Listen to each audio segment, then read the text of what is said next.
तो देखिए, इस मामले में अब राजनीति भी शुरू हो गई है, लेकिन इस बीच इस हादसे से जुड़ी एक और बड़ी खबर आ रही है। जिस कंपनी में आग लगी उसको लेकर यह खबर है कि यह कंपनी दरअसल लाल डोरा की जमीन पर चल रही थी। यहां किसी भी तरह की कमर्शियल गतिविधि चलाने की इजाजत नहीं है। 2016 में बताया जा रहा है कि एमसीडी ने कमर्शियल लाइसेंस दे दिया था, लेकिन 2017 में वो लाइसेंस वापस ले लिया था। तो लाल डोरे की जमीन पर बनी थी ये बिल्डिंग और सूत्रों के मुताबिक भले ही इसे 2016 में एमसीडी ने कमर्शियल लाइसेंस दे दिया हो, लेकिन 2017 में वो लाइसेंस रद्द हो गया था। मेरे सहयोगी प्रफुल्ल इस वक्त हमारे साथ जुड़ रहे हैं इस अपडेट पर ताजा जानकारी के साथ। प्रफुल्ल, इसका मतलब यह है कि 2017 से 2022 तक एमसीडी को इस बात की भनक तक नहीं थी कि उनका लाइसेंस वापस लेने के बावजूद यहां पर कमर्शियल एक्टिविटी हो रही है।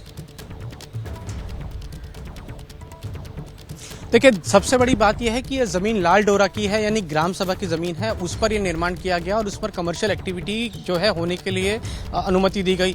2017 में 2016 में इसको लाइसेंस मिल गया था। एमसीडी ने यहाँ पर कमर्शियल एक्टिविटी करने की लाइसेंस दी।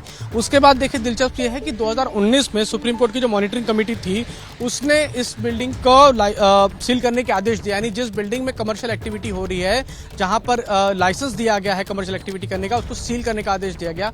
उसकी डी सीलिंग जो है वो कर दी गई और पेनल्टी ले लिया गया। बाकायदा नरेला जोन से नरेला जोन ने उसकी, हमारे पास उसकी कॉपी भी है कि नरेला जोन ने पेनल्टी ली और उसको जो है वापस से कर दिया। यानी 2019 से लगातार इस बिल्डिंग में कमर्शियल एक्टिविटी चल रही थी। इस बात की जानकारी एमसीडी को थी क्योंकि पेनल्टी भी ली गई थी।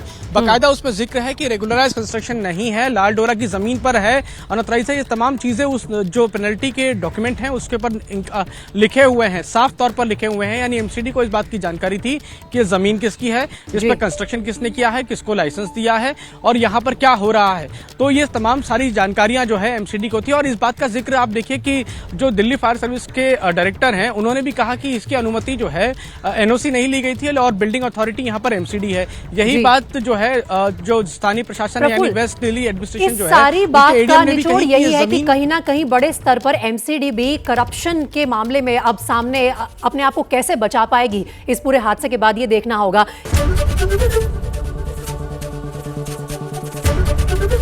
एबीपी न्यूज आपको रखे आगे।